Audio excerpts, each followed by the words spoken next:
I really began working in the field of textiles when I was a child because my grandmother had been a seamstress in New York and she lived with us. And so I remember at 6 years old bugging her to teach me how to sew by hand. And then later, when I was 8, my mother taught me on the machine. And then when I was a senior in high school, I had an identity crisis. And it really was trying to figure out what was I going to do with my life when I grew up. I really struggled with it, and then I decided that what I needed to do was I needed to change my courses and I needed to take all art classes. So I took 3 art classes. I took a design craft class, I took life drawing, and I took woodshop. And during that period, that semester, I had an epiphany when I learned to weave. And I was weaving and I was carrying a frame loom with me on the public bus. And I'm carrying it on the bus, and all of a sudden, it's like I'm working on it, and it's like, oh my God, I could do this for the rest of my life. I went back to school to finish my degree, my undergraduate degree in 1990. And as I was working, I realized that I really centered on art and anthropology. And because anthropology gave me a lens to look at the world that was really one that included me, because I had been existing in the textile world and did not feel a part of it at all. What really changed about me at that point was that my work changed from being decorative, I would say, to being introspective and really looking at putting myself in the equation. And I figured if my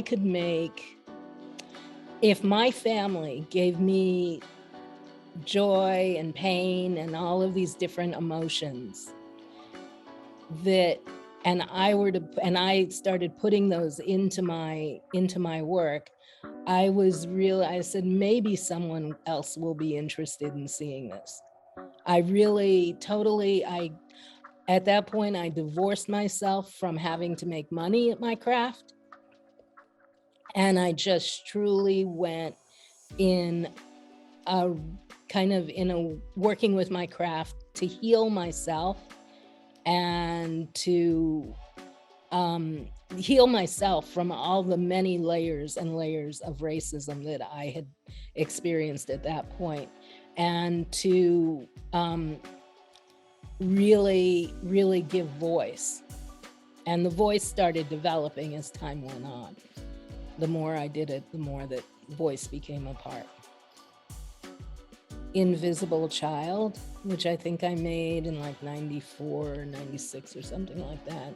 That piece was really, really important in a lot of ways. That in my training, it was blasphemy to do something like to use image transfers on a weaving.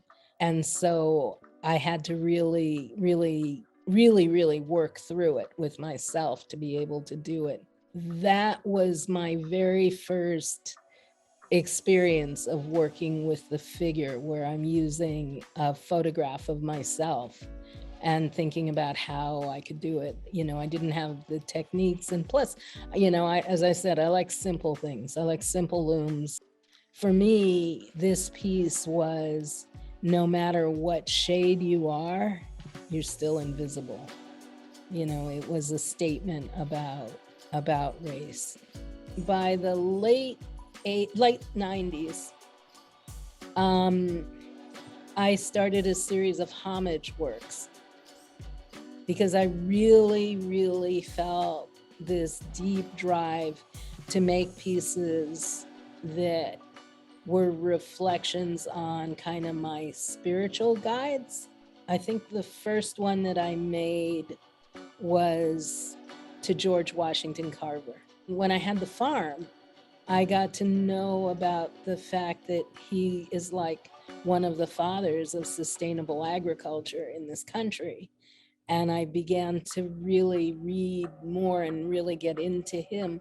And, and he was a weaver and he was a crocheter. I just felt like, you are a kindred spirit. Then I needed to make a piece for my grandmother. And when I made the piece for my grandmother, I knew it couldn't be woven. I knew that it needed to be stitched and it needed to be hand stitched.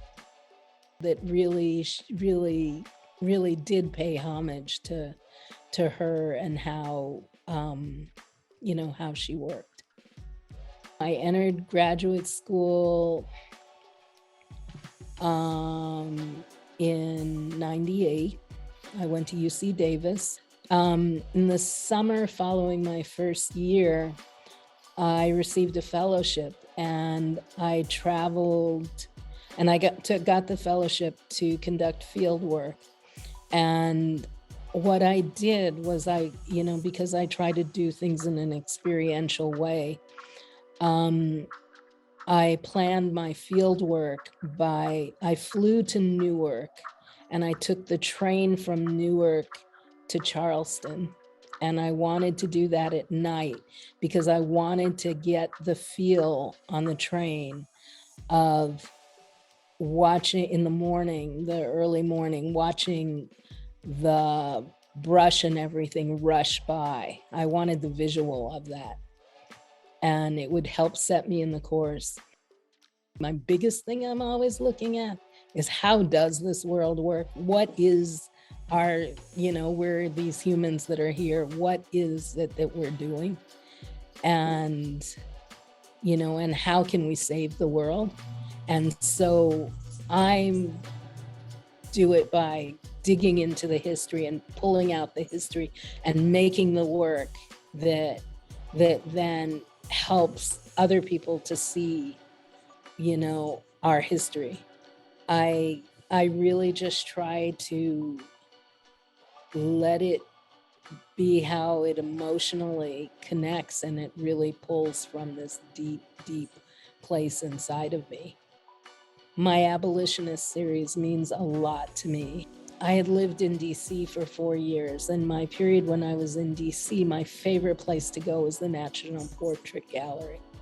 And I would spend a lot of time there. And there was a room at the back as you would walk through. And this room just was like a room with portraits around, different busts, different, paintings, whatever around it.